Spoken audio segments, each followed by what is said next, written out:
Bueno, mi nombre es Brenda Austin, soy actualmente diputada nacional por la UCR de Córdoba, soy abogada, magíster en políticas públicas, vengo de la militancia universitaria fundamentalmente, donde tuve oportunidad de ocupar el cargo de presidenta del Centro Estudiante y presidenta de la Federación Universitaria de Córdoba, que de alguna manera son algunas de las cuestiones que más me enorgullecen. Y pude tener la oportunidad de ocupar el cargo de secretaria de Educación en el municipio de la ciudad de Córdoba, donde pudimos desarrollar distintas estrategias pensadas y orientadas hacia las escuelas municipales y los jardines maternales.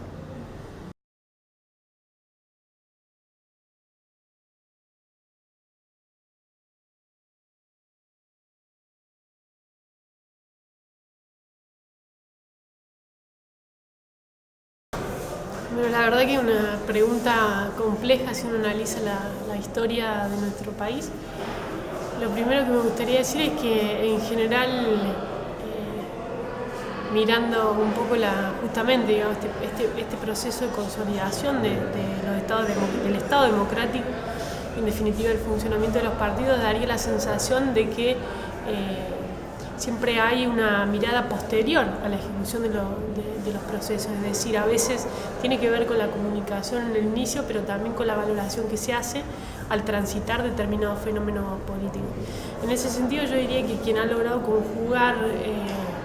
de alguna medida ambos valores, es decir, lograr instalar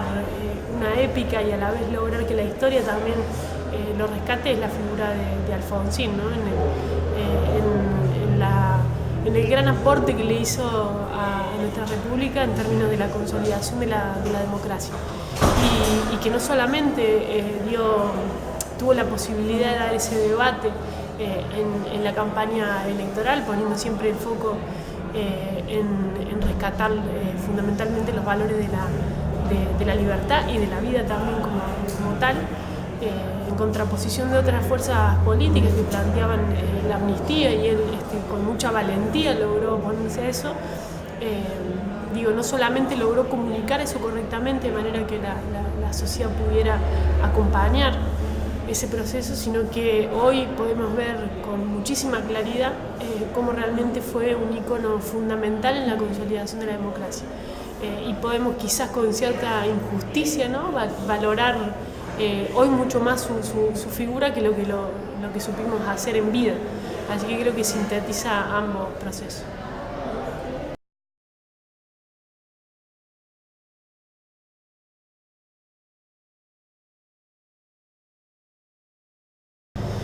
Bueno, la reforma política que hoy está justamente iniciándose su discusión en el Congreso,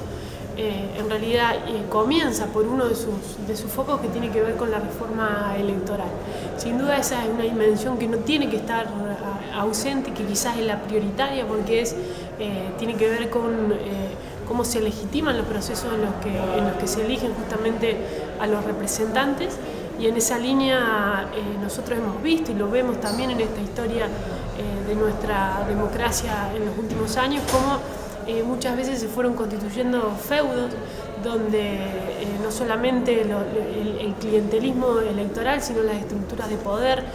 de alguna manera terminan cooptando el derecho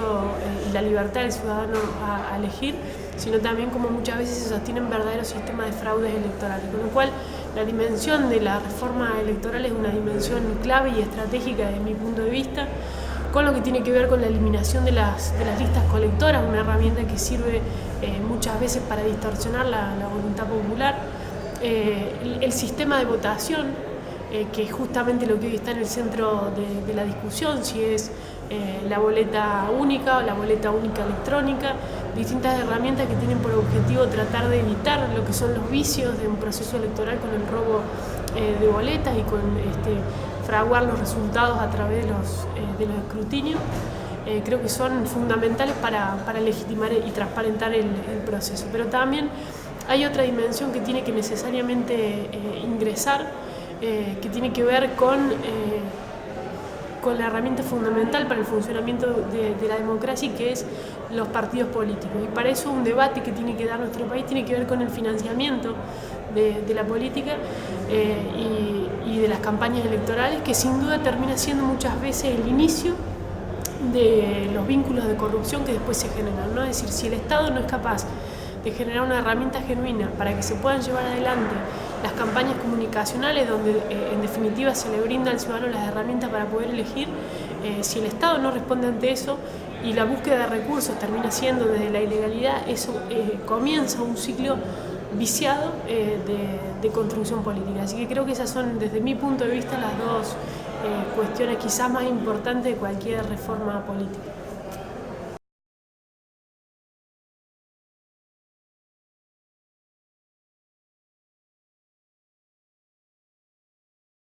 Política, ética y comunicación. Bueno, creo que lo que hoy estamos viendo en nuestro país quizás no es el mejor momento para hacer esa evaluación, porque justamente lo que está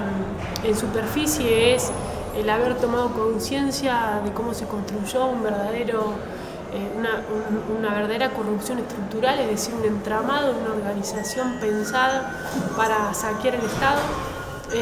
Y lo que quizás nos duele más es que ha sido de la mano de ciertas banderas progresistas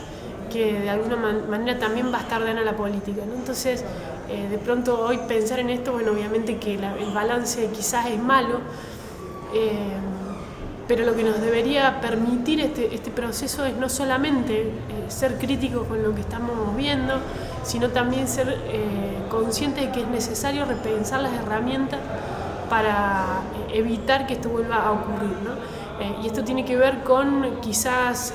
fortalecer los mecanismos de control que ya no alcanzan con los que tenemos, como la Auditoría General, sino también que necesitamos otras herramientas de lo que se llama la accountability horizontal y vertical, es decir, la participación también de la sociedad civil, la participación de las organizaciones en espacios que permitan controlar el desarrollo de la política y fundamentalmente el foco puesto en el rol que tiene la justicia. No puede ser que la justicia controle el poder una vez que el poder se queda sin capacidad de extorsión, ¿no? Entonces tenemos que lograr realmente construir una justicia independiente que se anime a investigar a los funcionarios en el desarrollo de su gestión en tiempo real, y necesitamos también una ciudadanía que condene eso, que terminemos de una vez con el roban pero hacen, y que de alguna manera no nos conformemos con esos simplismos, sino que exijamos que no solamente un gobierno genere obras y programas y proyectos para la gente, sino que además la ética en la conducción de esos espacios sea la regla que prime.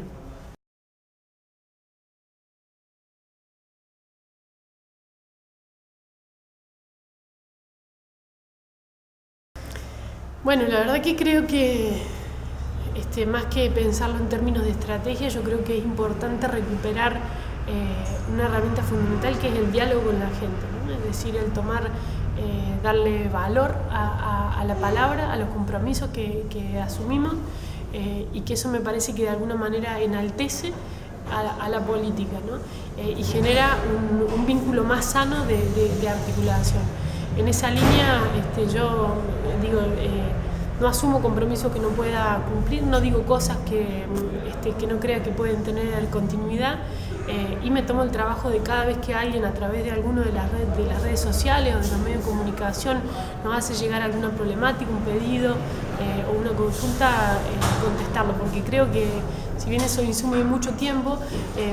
es en realidad una herramienta enormemente valiosa que tenemos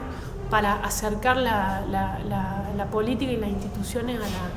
a la gente, ¿no? Entonces creo que desde mi punto de vista pasa por ahí, pasa por generar instrumentos y herramientas que nos permitan mostrar y contar lo que hacemos, pero a modo de rendición de cuentas, y de ponernos también a disposición para pensar los espacios de representación como una avenida de doble mano, ¿no? Donde nosotros contamos lo que estamos haciendo, pero también somos permeables a los temas y los planteos que la gente quiere que pongamos sobre la mesa, ¿no? No en el sentido de de alguna manera estar sujetos al termómetro social de los temas de la agenda, porque eso también muchas veces es injusto, en el sentido de pronto, bueno, lo de inseguridad pasa a ser la cuestión principal y responder a eso, no, sino en el sentido de aquellos vecinos olvidados, de pueblos que muchas veces no logran tener el acompañamiento de los medios para visibilizar una problemática, o vecinos que de pronto nos envían en un correo una propuesta, un proyecto de ley que nos parece interesante. Bueno, generar ese vínculo que nos permita fortalecer la base de representación de cualquier espacio, en este caso de la Cámara de Diputados.